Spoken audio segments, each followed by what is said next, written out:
Bismillahirrahmanirrahim. Assalamualaikum warahmatullahi wabarakatuh. Di antara doa Nabi, Allahumma barik li ummati fi bukuriha, berikan berkah pada umatku pada waktu paginya. Siapa yang paling awal bangun pagi, dialah yang paling banyak dapat keberkahan. Mungkin tadi ada yang bangunnya jam 2, ada yang jam 3, ada yang jam 4. Siapa yang paling awal, maka dialah yang paling banyak dapat keberkahan. Semoga kita semua yang awal subuh ini mendapat keberkahan hari Senin yang penuh dengan berkah ini, insyaallah. Amin ya rabbal alamin. Masjid ini ada pondasinya, ada tiangnya, ada dindingnya, ada atapnya, dan ada aksesorisnya. Begitu juga dengan hidup kita ini. Hidup kita ini sama seperti bangunan masjid. Yang pertama kali dibangun adalah pondasi. Kalau kebetulan tanahnya ini tanah gambut, tanahnya tanah yang tidak kuat, dia mesti ditanamkan tiang pancang. Karena kalau pondasi tidak kuat, dinding retak, atap roboh. Nauzubillah. Kenapa kubah beton bisa bertahan di atas? Karena tiang penyangganya kuat. Kenapa tiang penyangganya bisa kuat? Karena ada pondasi yang sangat kuat. Maka pondasi yang kuat bagi seorang muslim adalah dalam Islam disebut dengan aqidah. Disebut juga namanya lain adalah tauhid. Disebut juga dengan al-fiqhul akbar. Disebut juga dengan ilmul kalam. Disebut juga dengan ma'rifatullah, mengenal Allah subhanahu wa ta'ala. Inilah dasar yang paling utama. Kenapa dia disebut dengan tauhid? Karena dasar agama kita wahada yuwahidu tauhidan la ilaha illallah. Jangan sampai mempertuhankan selain daripada Allah subhanahu wa ta'ala. Kenapa dia disebut dengan akidah? Akidah adalah dua tali yang diikat. Maka ada namanya akad jual beli. Akad jual beli antara pembeli dengan penjual. Saya jual barang ini sekilo 10.000 tunai, saya beli. Saya nikahkan anak saya dengan kamu dengan mahar sebentuk cincin emas. Namanya akad. Karena ada pembeli, ada penjual, ada wali, ada laki-laki mempelai, maka disebut dengan akad. Kita juga dengan Allah itu disebut dengan aqidah. Kita berjanji di hadapan Allah, asyhadu an la ilaha illallah wa asyhadu anna muhammadan rasulullah. Kenapa dia disebut dengan ilmul kalam? Karena ulama waktu membahasnya al-kalamu fi kada, al-kalamu fi kada, al-kalamu fi kada, maka disebut dia dengan ilmul kalam. Kenapa disebut dia dengan al-fiqhul akbar? Karena ada al-fiqhul asghar, fikih kecil, mengkaji masalah air suci mensucikan, mengkaji masalah rukun syarat wajib sunat, itu namanya fiqhul asghar. Sedangkan fikih yang besar adalah al-fiqhul akbar. Itu menurut Imam Hanafi, Imam Abu Hanifah. Jadi anak-anak bapak ibu yang belajar di Islamic Boarding School Jannatun Naim ini, ditanamkan ke dalam hati dan pikiran mereka pondasi dasar utama adalah akidah ahli sunnah wal jamaah.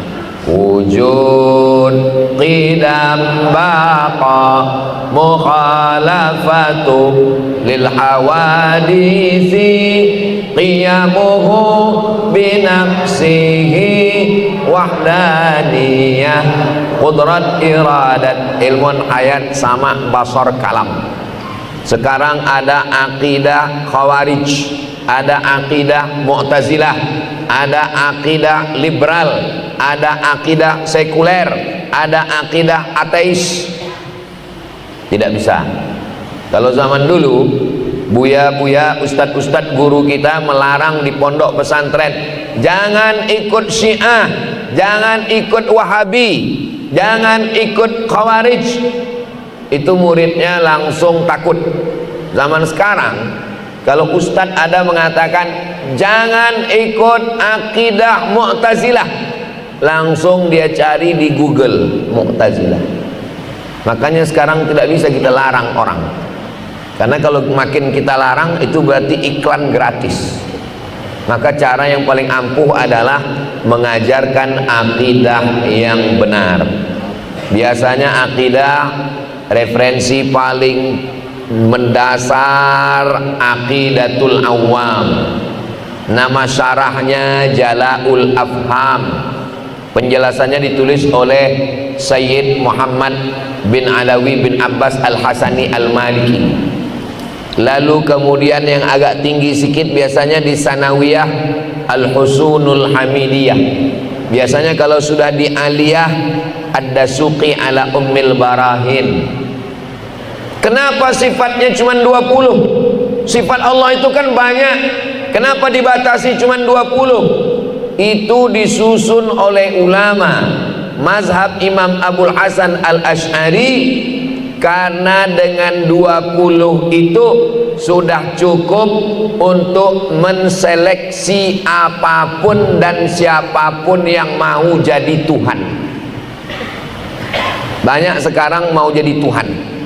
Sudah disurvei di dunia ini, jumlah Tuhan sekarang ada 2000. Saking banyaknya mau jadi Tuhan 2000. Bagaimana cara menseleksi santri baru?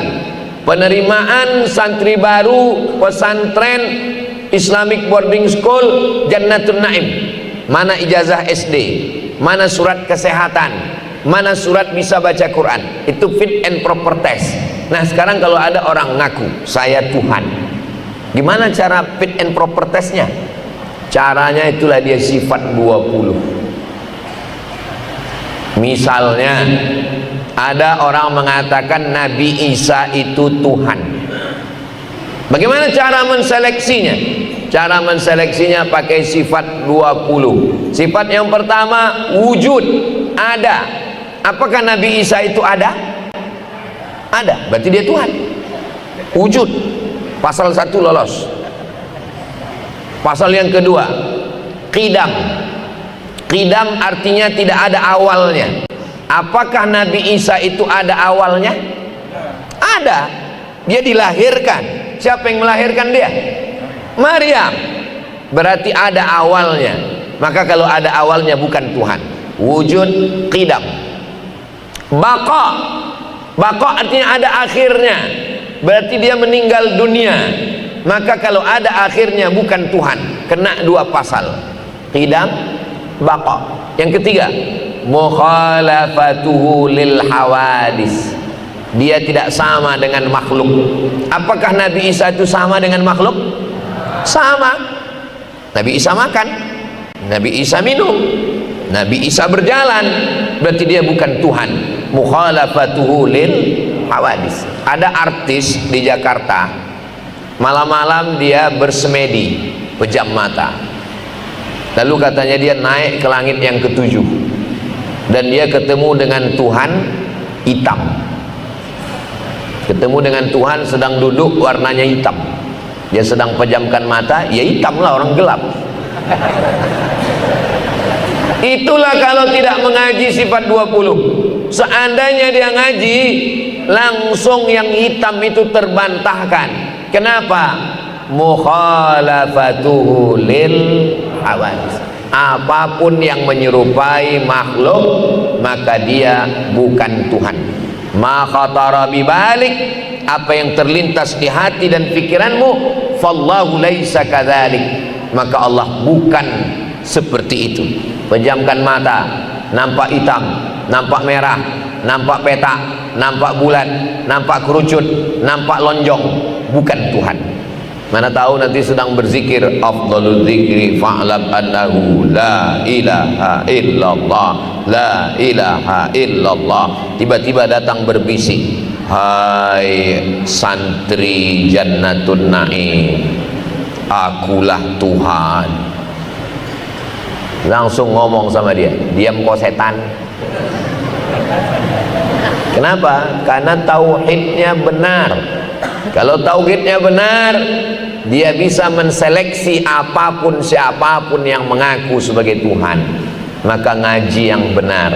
Insya Allah anak-anak bapak ibu semua yang belajar di Jannatun Naim ini, walaupun ijazahnya SMP, walaupun ijazahnya SMA, tapi insya Allah dia belajar tahfiz Quran, dia belajar akidah, dan akidahnya benar, sehingga nanti kalau dia kuliah, dia jadi tentara, dia jadi polisi, dia jadi hakim, dia jadi bupati, jadi gubernur Lampung.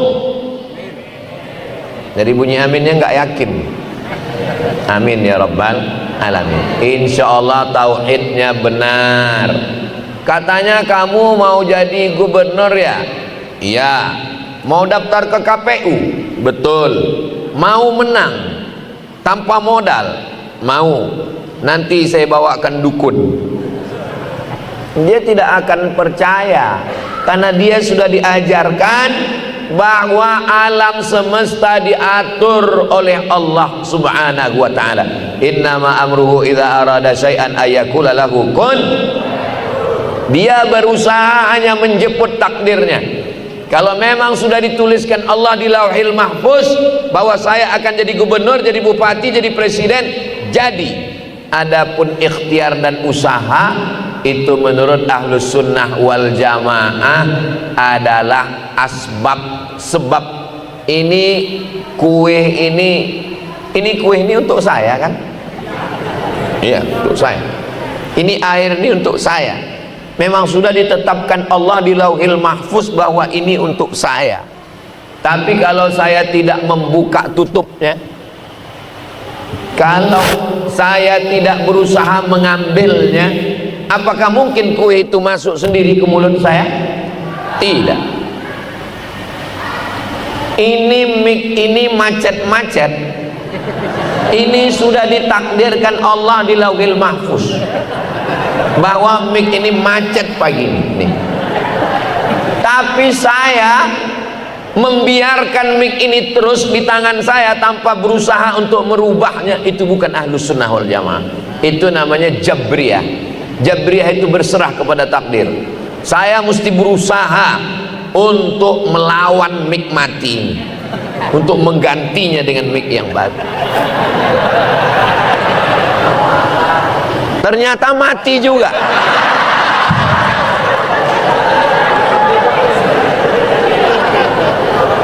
Itu bedanya Ahlus Sunnah wal Jamaah dengan Jabriyah.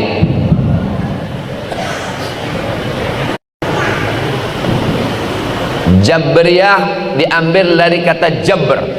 Jabr artinya terpaksa. Manusia itu seperti wayang yang dimainkan oleh dalang. Jabriyah ini bahaya. Nanti orang tidak berusaha sama sekali.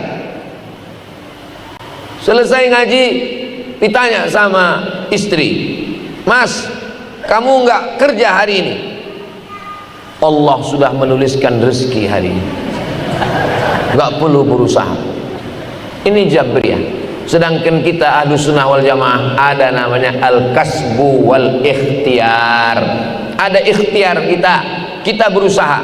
Tapi kalau kita sudah berusaha optimal tidak juga dapat, berarti menurut ketentuan ketetapan Allah. Memang itulah sudah ditetapkan untuk kita hari ini. Rufi'atil aqlam, pena takdir sudah diangkat, wajaffatis suhub, kertas sudah kering. Ini banyak sekarang orang menyalah-nyalahkan Allah, menyalah-nyalahkan takdir, mengaku ahlus sunnah wal jamaah, padahal sebenarnya ahlul bid'ah wad dhalalah, karena terjebak dalam jabriyah. Ini pondok masjid besar, ini memang ketetapan Allah, tapi ada usaha dari manusia. Allah kasih telinga, dengar. Allah kasih mata, lihat. Allah kasih hati, renungkan. Allah kasih akal, fikirkan. Hidup ini terbagi dua. Ada yang kita bisa memilih, ada yang kita nggak bisa memilih. Contoh yang bisa memilih antara minum di botol atau minum di gelas. Saya mau minum di botol atau minum di gelas, bisa milih atau tidak? Bisa. Kalau saya minum di gelas bisa, saya minum di botol juga bisa. Antara saya mau kue yang coklat atau yang hijau, bisa saya milih? Bisa. Kalau saya mau saya ambil hijau, kalau saya mau saya ambil coklat. Tapi ada perkara yang saya nggak bisa memilih. Saya terlahir sebagai orang Melayu Sumatera, bisa memilih? Nggak bisa. Apakah bisa saya milih? Lalu saya komplain, kenapa saya tidak menjadi orang Belanda yang matanya biru, kulitnya putih, rambutnya pirang? Ini bukan pilihan. Maka kita tidak boleh mengejek orang karena sukunya. Gak boleh ngejek orang karena sukunya. Kenapa? Karena suku tidak bisa memilih. Suku adalah dipilihkan oleh Allah Subhanahu wa ta'ala. Mau belajar serius, naik kelas, malas-malasan, tidur-tiduran, tinggal kelas, itu pilihan atau keterpaksaan? Pilihan. Tidur di kelas, tidur, sholat pun tidur, sujud terakhir nggak bangun-bangun, tinggal kelas. Lalu kemudian Pak Dasril komplain, guru komplain, wali murid komplain. Kenapa kamu tinggal kelas? Ini sudah ketetapan Allah. 2 kali kamu salah. Yang pertama, kamu malas. Yang kedua, kamu menyandarkan kemalasanmu kepada Allah Subhanahu wa ta'ala. Ini orang yang model berpikir begini sejak zaman Umar bin Khattab sudah ada. Zaman Umar bin Khattab ditangkap seorang laki-laki minum khamar. Ketika ditangkap ditanya, kenapa kamu minum khamar? Apa kata dia? Ini sudah takdir Allah. Kata Umar bin Khattab, ambil cambuk, hukum dia 2 kali lipat. Kenapa? Hukuman yang pertama karena minum khamar, hukuman yang kedua bicara takdir tanpa ilmu. Maka Syekh Muhammad Said Ramadan Al-Buti, ulama besar dari Al-Azhar, warga negara Suriah, meninggal syahid, terbunuh saat di masjid meledak. Beliau menulis kitab Al-Insan Bainal Musayyar wal Mukhayyar. Manusia itu ada saatnya dia bisa memilih dan ada saatnya dia tidak bisa memilih. Maka ketika kita tidak bisa memilih, kita serahkan semua kepada Allah. La haula wala quwata illa billah. Tapi ketika kita bisa memilih, siapa yang buat baik, alladzina amanu wa amilus salihati ulaika ashabul jannah walladzina kafaru wa kadzdzabu biayatina ulaika ashabun nar. Allah memberikan kita 2 jalan. Wa nafsin wa ma sawwaha fa alhamaha fujuraha wa taqwa. Ini subuh ini. Subuh ini pilihannya 2. Tidur atau bangun ke masjid. Pilih. Kalau mau bangun, bangun. Kalau mau tidur, tidur. Maka kita usaha hidupkan jam waker, setel jam 4 bangun. Kalau bisa jamnya 2, 1 kanan, 1 kiri. Enggak juga bangun, cari jam yang bisa nendang ninju nyepak. Itu usaha kita, ikhtiar kita. Kalau yang membangunkan anak-anak ini guru nggak bangun, bangun ya nak, bangun, nggak bangun juga. Dipanggil guru yang tegas, nggak juga bangun. Datang Haji Dasril, dibawakan satu tentara kemarin. Bangun, tidur, siap. Nah, itu maka anak-anak ini disiplin semuanya. Ini sekolah boarding school, berasrama, pesantren, bahasa Arab, baca kitab, ngapal Quran, ijazah umum ada, agamanya mantap. Mudah-mudahan anak bapak ibu semua selamat dalam akidah ahli sunnah wal jamaah. Enggak bisa saya dalam ceramah 1 jam menjelaskan sifat 20. Kalau ada orang yang ngaku bisa menjelaskan sifat 20 dalam 1 jam, bahasa Arabnya mustahilun. Makanya ngaji. Aqidatul Awam, Jala'ul Afham, Al-Husunul Hamidiyah, Ad-Dasuqi ala Ummil Barahin. SMP 3 tahun, SMA 3 tahun. Selesai dari pondok ini cukup. Kalau mau melanjutkan ke Mesir silakan, mau melanjutkan ke Tarim, Hadramaut, Yaman silakan. Tapi kalau nggak mau sekolah lagi, saya mau bisnis, cukup. Saya rasa untuk belajar saya udah cukup Pak Ustadz. Untuk berikutnya saya mau magang di Begadang 3, cukup. Ngapain sekolah lama-lama ngabisin duit? Yang nggak mau sekolah nggak usah sekolah. Makanya ada jamaah ngadu ke saya, Ustadz, anak saya ini nggak mau sekolah. Bapak udah tanya dia, saya udah tanya, saya bingung. Tolonglah Ustadz nasihati dia. Oke, besok habis sholat Jumat kita jumpa di Pekanbaru, di samping Masjid Namirah ada rumah makan yang orang paling takut makan di situ. Nama rumah makannya Bini Patamu.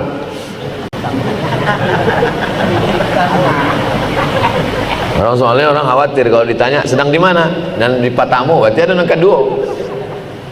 Selesai makan saya tanya, kalau mau nanya orang setelah makan, baru yang sesudah makan. Kalau nanya itu setelah makan. Lalu saya tanya, kamu sudah tamat SMA? Iya. Mau kemana? Nah kan Pak Ustadz, nggak tahu kan dia kemana? Lalu saya kasih dia pandangan. Kalau kamu mau sekolah, saya yang akan bawakan daftar kemana? Kalau ke Mesir, saya bawakan ke Mesir. Kalau kamu mau ke Malaysia, saya bawakan ke IIU, International Islamic University. Tapi kalau nggak mau sekolah, mau kerja, kerja di mana? Kalau mau nikah, saya yang akan menikahkan.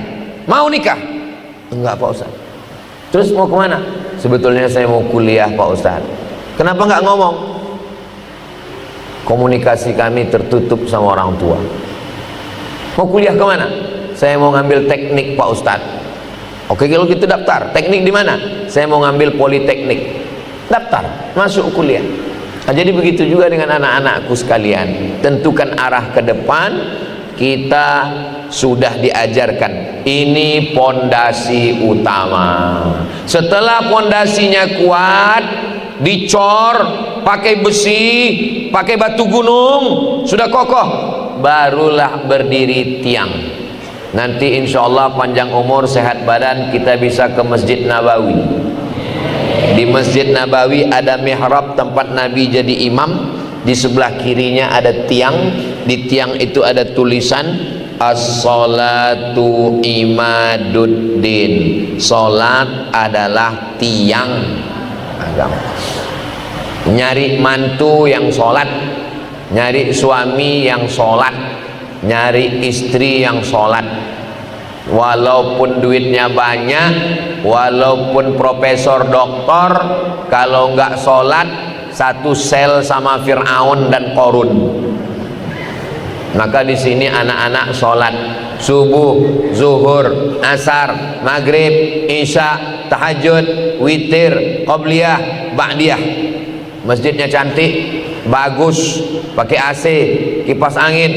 Maka jangan sampai anak dikirim jauh ke Bandung, Bogor, Surabaya, Medan, tapi anak tidak sholat. Maka dibiasakan Dari kecil terlonjak-lonjak, sudah besar terbawa-bawa, sudah tua terubah tidak. Begitu kata pepatah orang Melayu. Dari kecil terlonjak-lonjak, dibawa dia ke masjid, dibawa tangannya ditenteng, dibawa, dibangunkan sholat subuh. Tidak ada orang tua yang sanggup membangunkan anak dari mulai tahajud malam sampai isya, nggak ada. Sekarang orang tua sibuk mencari makan. Maka cara yang paling bagus adalah titipkan anak-anak kita ke ustadz, ke guru yang sudah mengajar mendidik. Insya Allah sholatnya tidak akan tinggal. Selama di sini anak bapak ibu sholatnya tidak akan tinggal, malah bapaknya yang tinggal sholatnya Pak Ustadz. Ketika sholat kita sedang menyerahkan semuanya kepada Allah. Inna sholati wa nusuki wa mahyaya wa mamati lillah. Orang sholat tidak akan stres. Kenapa?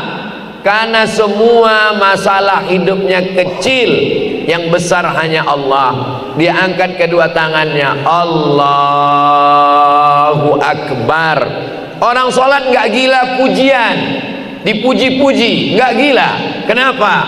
Karena dia tahu dirinya rendah hina, yang dipuji cuman Allah. Subhana rabbiyal a'la wa bihamdi. Orang sholat merasa dirinya kotor, makanya di antara dua sujud dia minta Rabbil firli warhamni wajburni warfa'ni warzuqni wahdini wa'afini wa'afani. Orang yang sedang sholat dia sedang ngobrol dengan Allah, dia sedang bercerita dengan Allah, dia sedang bersama dengan Rasulullah, dia sedang berhadap-hadapan dengan Nabi Muhammad SAW. At-tahiyatul mubarakatus salawatut tayyibatu lillah. Assalamu alaika ayyuhan nabiyyu wa rahmatullahi wa barakatuh. Wassalamu alaina wa ala ibadillahis salihin. Dia perbaiki lagi tasyahudnya. Asyhadu an la ilaha illallah wa asyhadu anna muhammadan. Kenapa orang sholat tidak khusyuk? Kenapa pikiran kesana kemari jalan-jalan? Karena pikiran tidak dihadirkan. Hudurul qalbi, menghadirkan pikiran dari mulai menyambut azan, Allahu Akbar, Allahu Akbar, mulai pikiran dihadirkan, Allahu Akbar, Allahu Akbar. Makanya ketika azan jangan ngobrol, ketika azan jangan scroll. Ketika azan matikan handphone. Siapa yang bicara ketika azan dikhawatirkan matinya su'ul khatimah. Maka mulai azan menjawab, hayya 'alas shalah. La haula wala quwwata illa billahil aliyil azim. Tutup dengan doa wasilah. Allahumma rabb hadhihi ad-da'wati tammah was-salatil qa'imah ati sayyidina Muhammadanil wasilata wal fadilah wasyarafa wad darajatal 'aliyatar rafi'ah wa ba'athu Allahumma maqaman mahmudanil ladzi wa'adta innaka la tukhliful mi'ad. Ketika berwudu, saat air diambil membersihkan mulut, bersih dosa-dosa mulut. Saat air dimasukkan ke hidung, bersih dosa-dosa hidung, keluar setan-setan. Saat air membasuh muka, bersih kelopak mata. Ketika air membasuh tangan, bersih dosa-dosa tangan. Ketika air mengusap kepala, bersih dosa-dosa otak, lintasan-lintasan pikiran. Ketika air menyapu telinga, keluar dosa-dosa dari lubang telinga. Ketika air disiramkan ke kaki, keluar dosa-dosa dari celah-celah kuku-kuku kaki. Setelah itu dia minta kepada Allah, asyhadu an la ilaha illallah dahu la syarikalah wa asyhadu anna sayyidana Muhammadan abduhu wa rasuluh. Allahumma ja'alni minat tawwabin waj'alni minal mutatahhirin waj'alni min ibadikas. Begitulah kita diajarkan dalam sholat. Kata Syekh Ali Jum'ah, Salah satu sebab kenapa sholat tidak khusyuk karena tidak diatur nafas. Makanya dalam membaca Quran gak boleh nyambung nafas, ada waqaf wal ibtida. Jadi Fatihah itu 7 nafas. Bismillahirrahmanirrahim, alhamdulillahi rabbil alamin.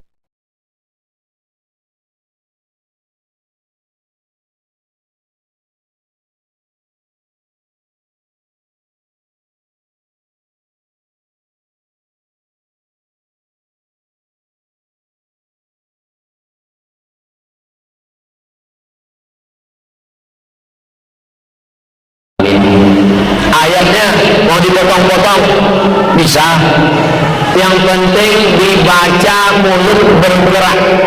Datang sahabat Nabi namanya Khabbab, datang sahabat Nabi namanya Khabbab, wahai, apakah Nabi itu ketika sholat membaca atau tidak? Kata Khabbab, Nabi itu ketika sholat mulutnya membaca, mulutnya bergerak. Bismillahirrahmanirrahim, alhamdulillahirrahmanirrahim. Dari mana kamu tahu, wahai Khabbab? Dari mana kamu tahu bahwa Nabi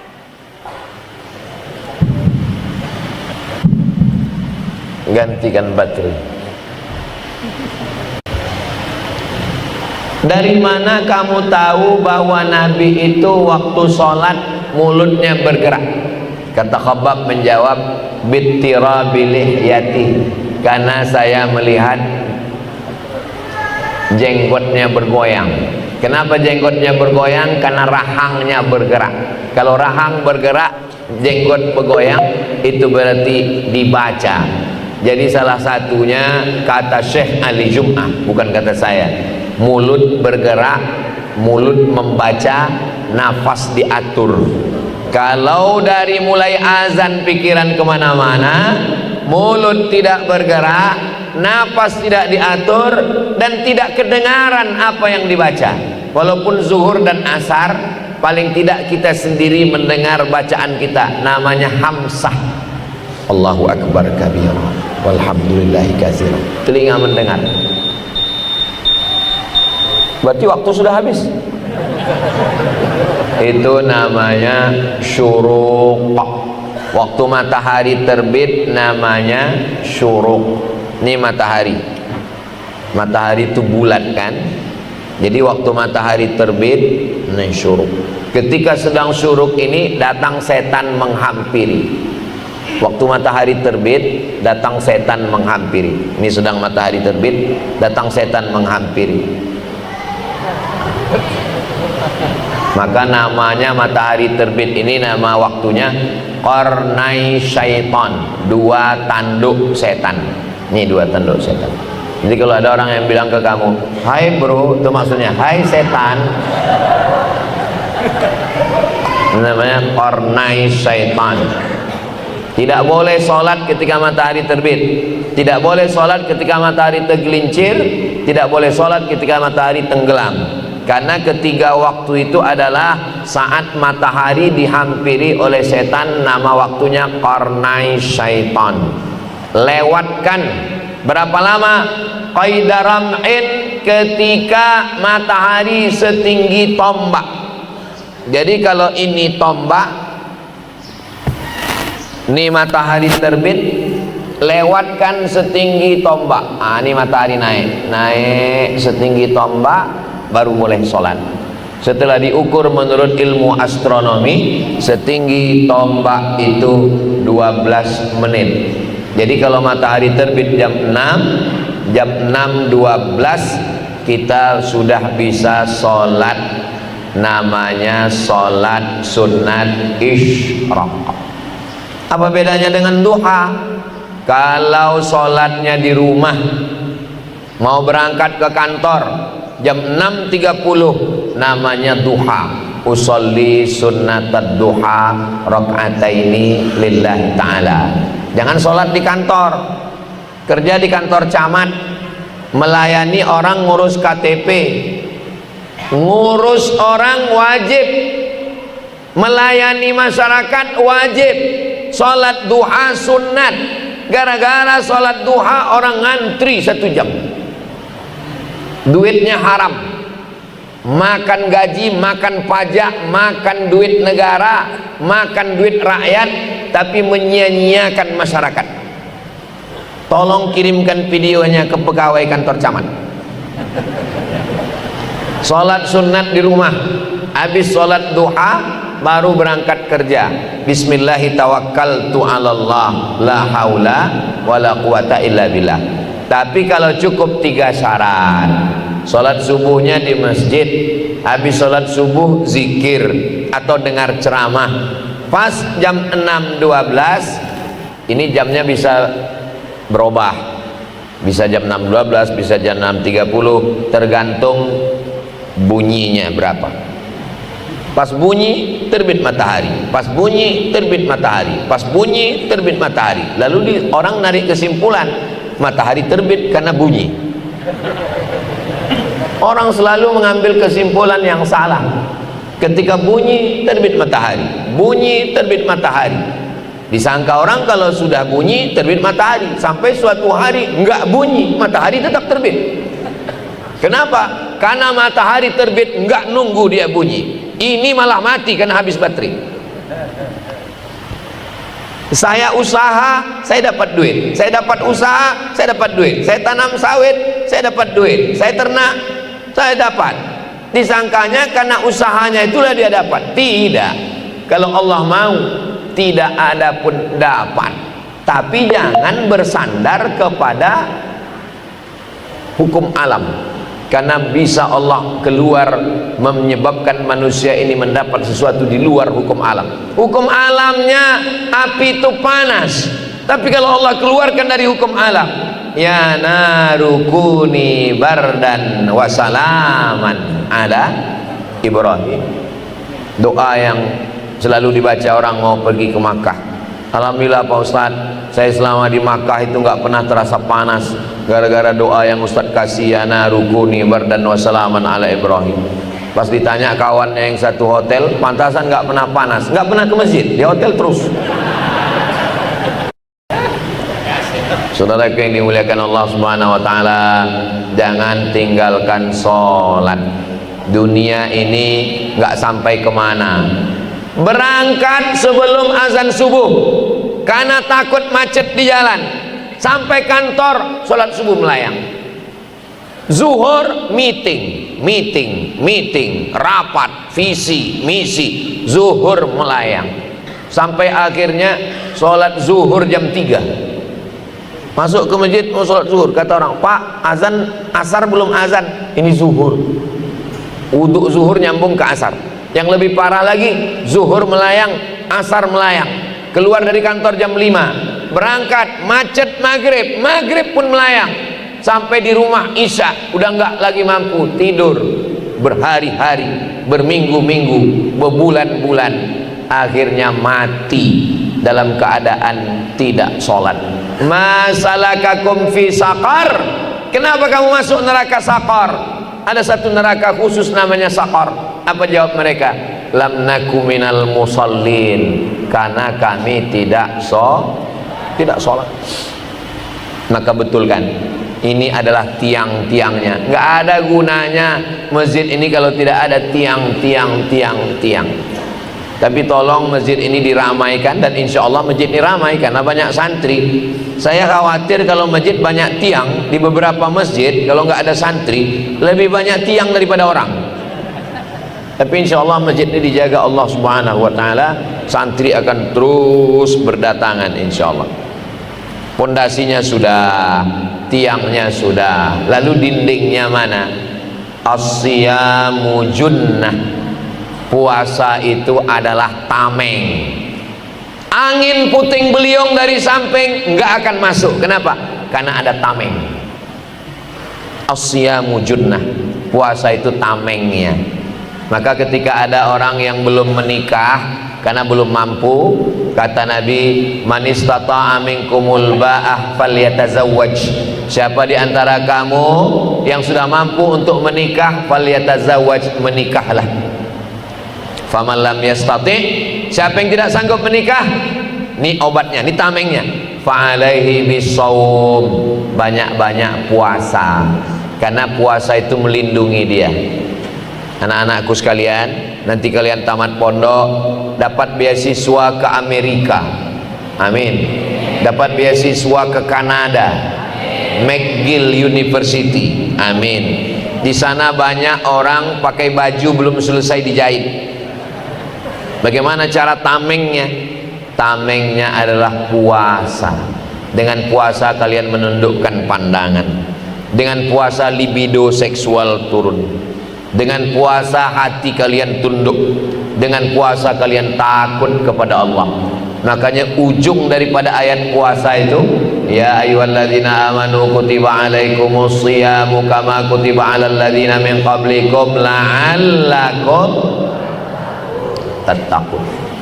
Makanya puasa, tameng. Ibu-ibu kalau sudah puasa, mulutnya insya Allah tertutup tameng, tidak lagi membicarakan aib orang lain. Bu, kabarnya anak si anu, suami si anu, tetangga si anu, si anu. Saya sedang puasa. Nanti kita lanjutkan habis buka puasa. Kenapa? Karena sedang puasa itu dia ada tamengnya. Junnah artinya perisai. Orang kalau perang dia mesti pakai perisai. Perisai yang diletakkan di tangan supaya jangan sampai kena tombak.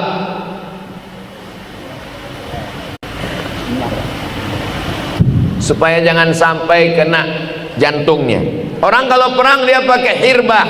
Orang kalau perang dia pakai baju besi supaya jantungnya jangan sampai kena tombak. Karena kalau jantung sudah kena tombak mati. Kalau luka di telinga hilang, telinga masih hidup. Tapi kalau sudah jantung kena tombak, maka tidak ada yang bisa menolong kecuali Allah Subhanahu wa taala. Jadi perisainya adalah puasa. Bulan Syawal puasa 6 hari. Bulan Zulqa'dah, Zulhijjah, Muharram puasa bulan haram. Bulan Safar 13, 14, 15. Sanggup lebih banyak Senin, Kamis, Senin, Kamis, Senin, Kamis, Senin, Kamis.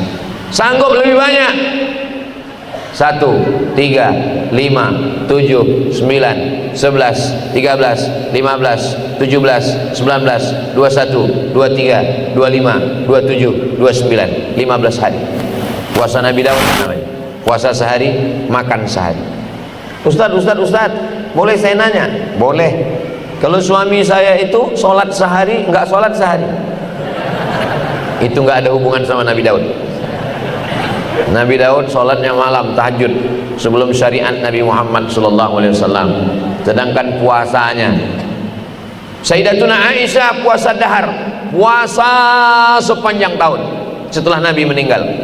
Bapak sudah tua, tidak kerja, anak tak ada, sebatang kara, mau ibadah, boleh puasa tiap hari. Tapi bapak-bapak yang masih aktif bekerja nggak boleh puasa tiap hari karena mengganggu mencari nafkah, badannya lemah. Ibu hidup sendiri, anak tak ada. Sayyidatuna Aisyah, suami meninggal, anak tak ada, dia puasa dahar, puasa sepanjang hari. Karena dengan puasa itu adalah sebagai junnah. Pondasinya akidah, tiangnya sholat, dindingnya junnah, lalu atapnya khudh min amwalihim, ambil harta mereka ya Muhammad sallallahu alaihi wasallam, shadaqatan, sebagai zakat, tutahhiruhum, mensucikan mereka, wa tuzakkihim, dan membersihkan mereka, zahirnya batinnya bersih. Kenapa sampah tidak masuk? Kenapa meteor tidak masuk? Kenapa debu tidak masuk? Karena ada kubah. Kubah ini bukan dari Islam. Coba baca sejarah Nabi. Atap Masjid Nabawi pelepah korma yang disusun-susun. Atap Masjid Nabawi itu rata, bukan melengkung. Bangunan melengkung ini datang dari Romawi, karena orang Romawi menyusun batu-batu melengkung. Apa guna bangunan melengkung? Supaya nggak ada tiang di tengah, bagus. Makanya masjid pakai melengkung supaya nggak ada tiang di tengah, sop tidak putus. Begitulah Islam mengambil peradaban Barat Jadi kalau ada orang mengatakan kalau tidak dilakukan Nabi bid'ah, berarti kubah nih bid'ah, mesti dirobohkan nih Pak Haji, karena bid'ah. Islam mengambil peradaban dari manapun selama dia baik. Ini kubah dari Bizantium.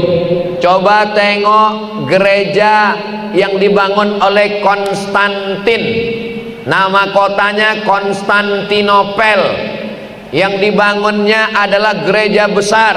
Datang Muhammad Al-Fatih dirubah jadi masjid, datang Mustafa Kemal Atatürk dirubah jadi museum, datang Presiden Erdogan robah lagi jadi masjid. Sekarang nanti adik-adik panjang umur sehat badan mampir ke Konstantinopel yang dirubah namanya menjadi Istanbul.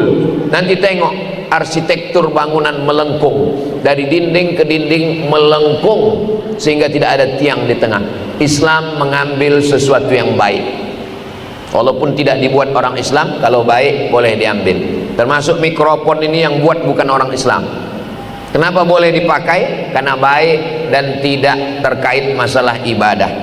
Ini buatan bukan orang Islam. Power orang Islam. On off. Kalau orang Islam yang buat ini tertulis al-hayah wal maut. Sepeda motor, mobil. Makanya banyak yang komen-komen di Instagram saya itu, yang followernya 9 juta itu. Maksudnya yang belum follow. Somad, kau pakai moge, itu punya orang kafir. Kau pakai mobil off-road, itu punya orang kafir. Katanya kau orang Islam. Kalau kafir, kafir aja. Udah kafir, bodoh lagi. Orang Islam itu tidak dilarang menggunakan produk non-muslim karena tidak terkait dengan ibadah. Wala ana abidum ma'abattum wala antum abiduna ma'abud lakum dinukum. Lantainya, pondasinya, akidahnya sudah, tiangnya sudah, dindingnya sudah, atapnya sudah. Sempurnakah bangunan? Belum. Apalagi itu? Berarti matahari 2 kali terbit.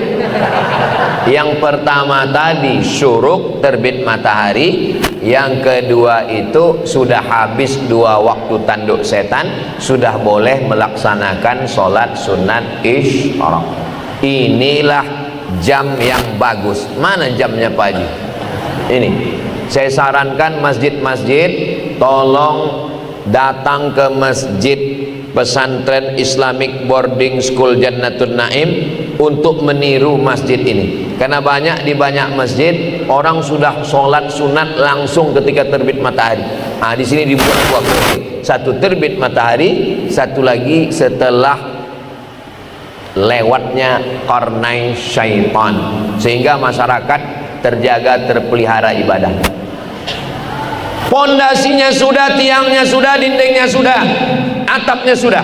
Tapi kalau masjid ini gelap, tidak nampak mana orang mana tiang. Bayangkan kalau tausiah dalam keadaan gelap. Saya pun macam ceramah di depan hantu.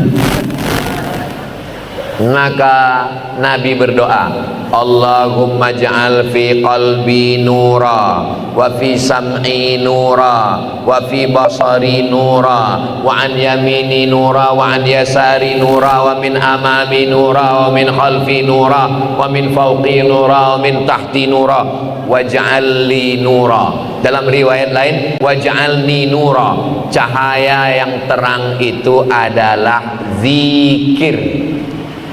Orang yang zikirnya kuat, terang cahayanya. Orang yang zikirnya slow, 5 watt. Orang yang tak berzikir sama sekali, gelap, padam, mati.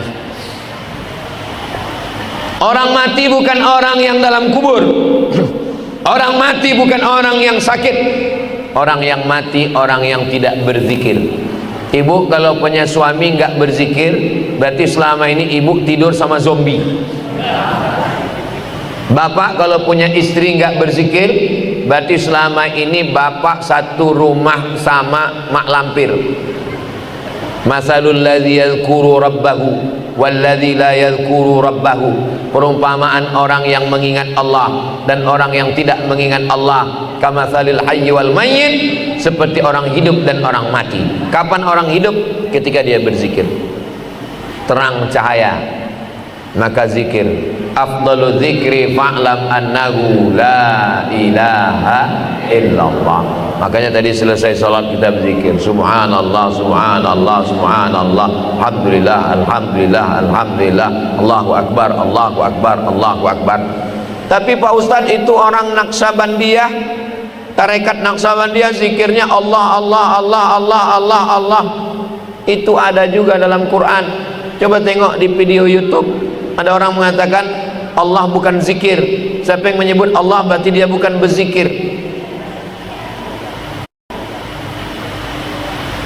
Inna fi khalqis samawati wal ard wa ikhtilafil laili wan nahar la ayatin li ulil albab alladzina yadhkuruna Allah. Itulah dalil zikir Allah.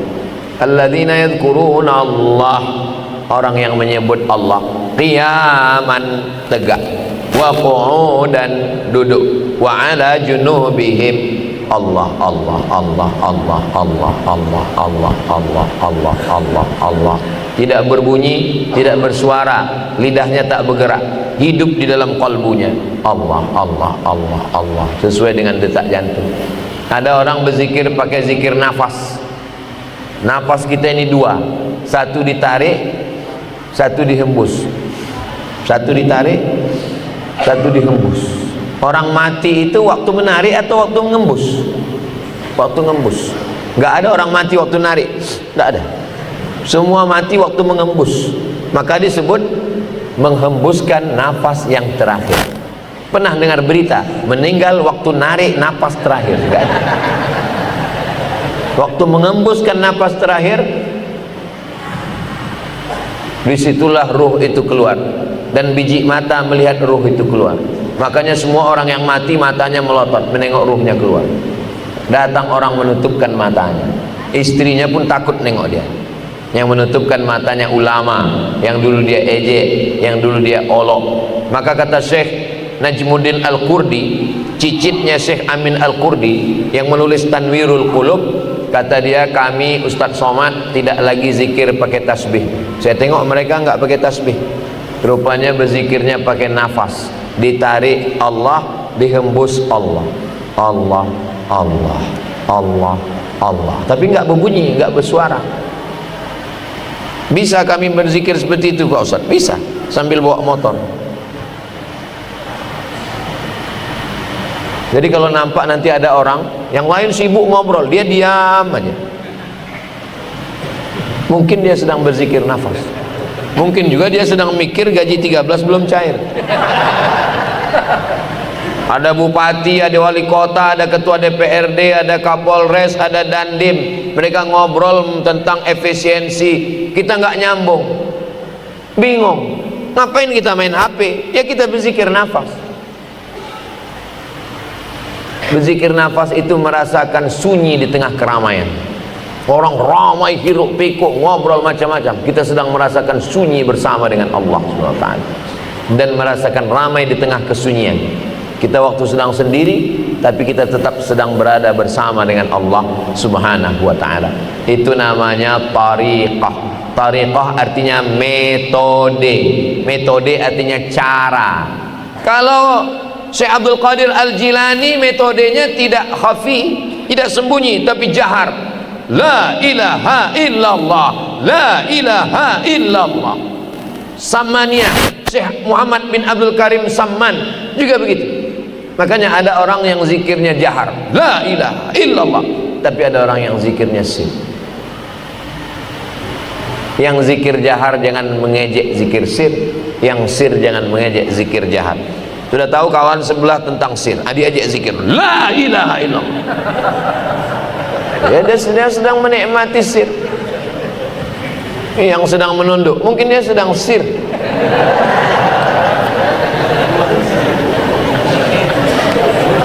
alladzina yadhkurunallah.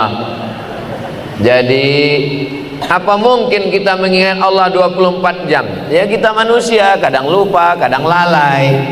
Kata orang tua-tua dulu, berzikir ini macam meniti pematang. Anak-anak ini tak tahu pematang. Anak-anak santri yang tahu arti pematang, angkat tangan. Ini sawah, ini sawah. Di tengah sawah ini kan ada tanah liat, tempat jalan. Itu namanya pematang. Pematang itu licin. Orang mikul padi kadang terpleset. Begitulah berzikir itu, macam meniti pematang. Kadang lupa, zikir lagi. Kadang lupa, naik lagi. Kadang lupa, naik lagi. Jangan sampai udah lupa masuk ke sawah pergi nanggu ikan. Macam bawa motor juga, kadang lupa, fokus lagi. Kadang lelai, fokus lagi. Kadang ngantuk, fokus. Jangan sampai ngantuk dipeturutkan naik ke trotoar, masuk ke parit. Makanya orang kalau dia punya metode berzikir, kalaupun dia lupa, cepat dia ingat. Cepat dia ingat. Kenapa? Ditalkinkan guru ke telinganya, afdalul zikri fa'lam annahu la ilaha illallah. Naqsh. Naqsh artinya mencetak. Dicetakkan zikir itu ke dalam kalbu. Azab bukan sakit, azab bukan miskin. Azab adalah ketika hati lalai. Makanya azab yang pertama, anak-anak santri hafal semua ayatnya. Khatamallahu ala qulubi. Hati kena kunci, nggak bisa berzikir. Kalau sudah hati lupa, wa ala sam'ihim wa ala absarihim. Hati terkunci, telinga tersumbat, mata tertutup, azab. Summum bukmun umyun, peka, tuli, bisu, buta. La yaqilun, nggak bisa berpikir. La yafqahun, nggak paham. La yubsirun, nggak bisa menengok. La yarji'un, tidak bisa kembali ke jalan kebenaran. Tapi berzikir mesti berguru. Man la syaikha lahu fasyaitanu syaikhuhu. Siapa yang tidak berguru, setanlah gurunya. Berguru. Ada ulamanya namanya Imam Bahauddin Naqsyabandi, maka nama tariqatnya Naqsyabandiyah. Ada nama imamnya Abdul Qadir Al-Jilani, nama tariqatnya Qadiriyah. Ada namanya Imam Abul Hasan Asy-Syadzili, nama tariqatnya Syadziliyah. Ada namanya Imam Muhammad bin Abdul Karim Samman, nama tariqatnya Sammaniyah.